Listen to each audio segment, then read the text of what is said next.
Today I'm going to try not to nerd out on you too much. There's some pretty cool stuff I want to show you. First thing I have is right up here. This is the family tree of Julius Caesar and the first 5 Caesars. So Julius Caesar, we have, let me see if I can get my light bar up here. Julius Caesar right there. It says his ruling dates, 49 to 44 BC. I did notice a mistake on this too. His adopted son. So this dotted line means he's adopted. Make sure you look at that key. Okay, vertical line means son, daughter. Horizontal line is marriage. Dotted line is adopted. Now this 1 and 2 is numbers of marriages. Julius Caesar adopted son was Augustus. Now, with Augustus, so it's even his grandnephew, because it's his sister who has a daughter, and that son, her husband and her have that son there. Now, Augustus's second wife, through her first husband, had the third emperor or Caesar, Tiberius, 14 to 37. Now, Tiberius, through adoption of Germanicus, gets to Caligula. He is the third emperor. Now, he goes from 37 to 41. Now, Caligula was murdered by his guard, and so it jumps up to his uncle, Claudius, 41 to 61. Claudius married his niece. I know, kind of weird, but her first marriage had a son named Nero. And there's where the mistake is, 41 to 68. It should be 61 to 68, I believe. And so it should, because he took over when Claudius died. Now, here's where I'm going to get nerded out on you guys. Today, you guys have the option to do a family tree. Now, family tree, I'm going to give you a free website to access internet research with. I'm going to give you a pedigree chart. Now, a pedigree chart is just where you enter the name of the child, father, mother, grandfathers, grandmothers, and I do have it go back several generations. And it's only on a slideshow. You can print it off and use that. I'm also going to give you a family chart. Now, this is huge on social studies skills because you need to maintain great records and you need to know where you get your information from and you need to be very consistent. So marking the husband, the wife, their jobs, where they were born, christened. Now this does assume, let's see, it is a Western sheet because christened means baptized, or in some Christian traditions, when a baby is born, that baby will be christened within a few weeks of their birth. And what's fascinating when you really get into it, you won't have a birth date, you'll have a christening date. And so when that baby is born, we don't know. But then 2 or 3 weeks later, when they bring that baby into a church to be christened, they'll have a christening date.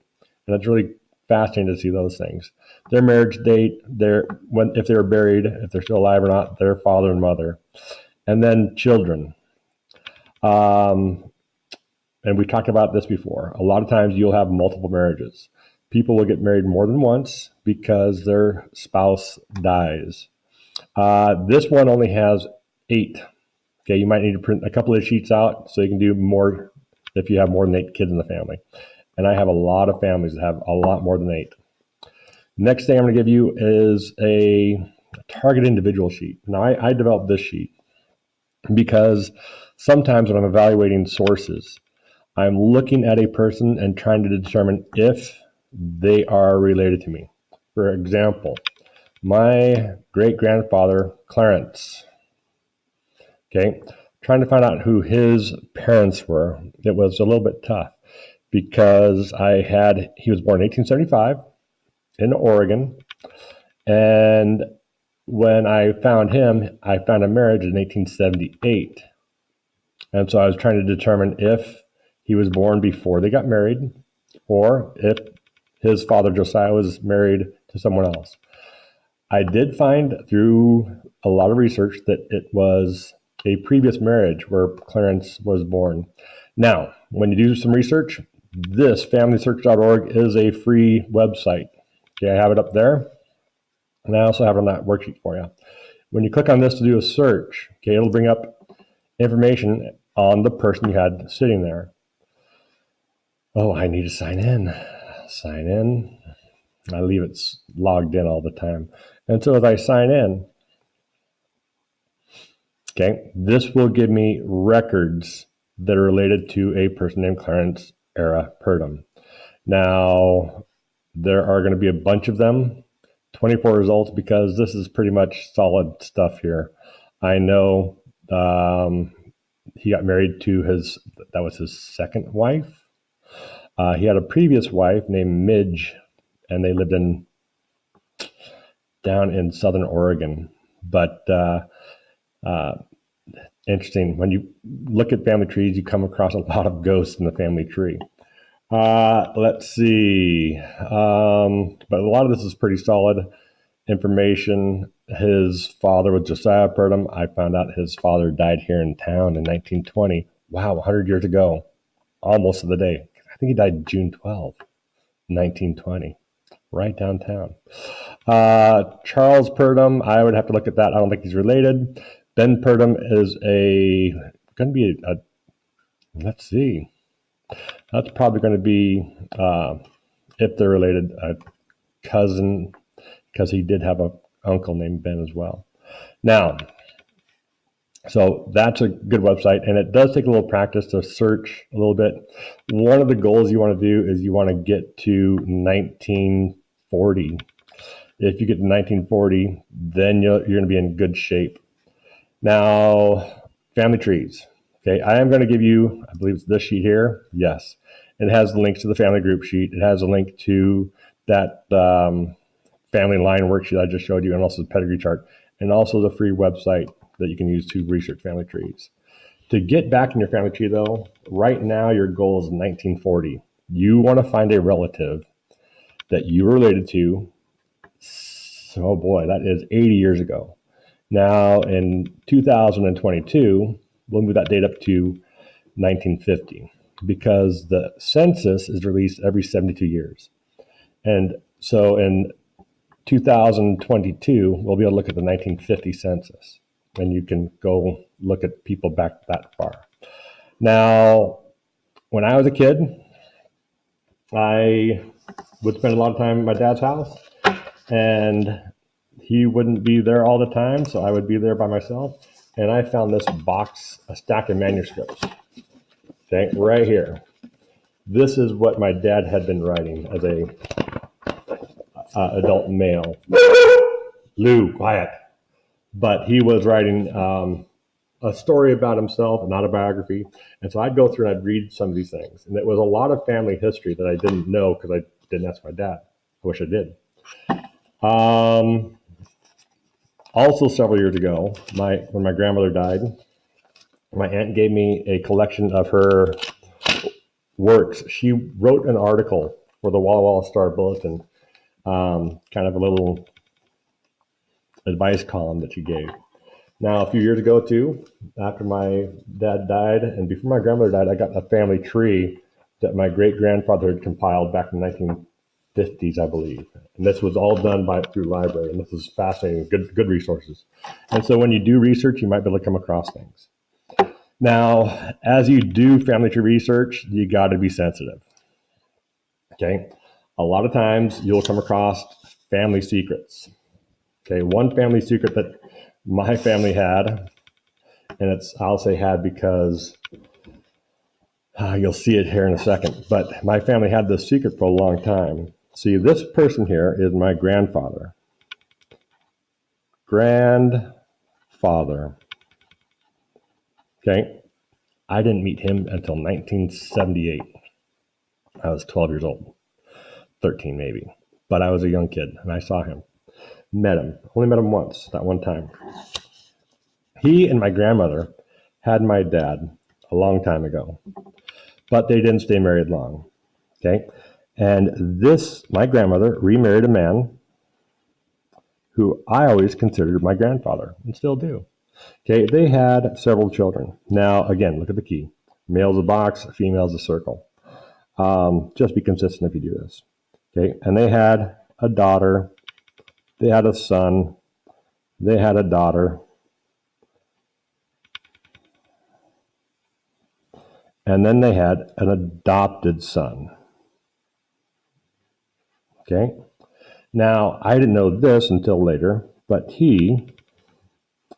this was his second marriage. And his first marriage, he had a daughter. Okay, and I met her a few times too. Now, on the other side, my grandfather, oh man, it's fascinating, his story. There's a tale, I'm not sure if it's true or not, have to look it up, but a guy named, it's up in Alaska, ended up dead. And somehow my grandfather might have been mixed up. Don't know if it was a murder or not, but it happened way up in Alaska, where in the 1930s. Now, my grandfather, his second wife, he married her in Hawaii. He also played football for the University of Hawaii. Very fascinating stuff. Second marriage. And they had 4 sons. Okay. And their 4 sons, we'll just represent as boxes. Okay. One of the sons died when he was like 18, 19 years old in a car accident. Another one just died recently. And it was their youngest son. And their youngest son was only 5 years older than me, so younger than my oldest brother. And I got some of the story when I went to that funeral for him. Now, I shouldn't say marriages because his wife, okay, she had a relationship during World War II, which would have been somewhat common.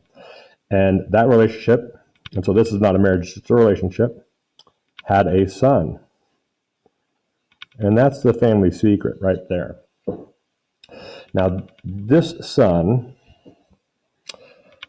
was actually raised by my grandfather's sister, and he was raised as a cousin. Okay, he died over 30 years ago. But he was raised as a cousin to these boys, and they didn't find out till after he had died that he was actually a half brother and not just a cousin.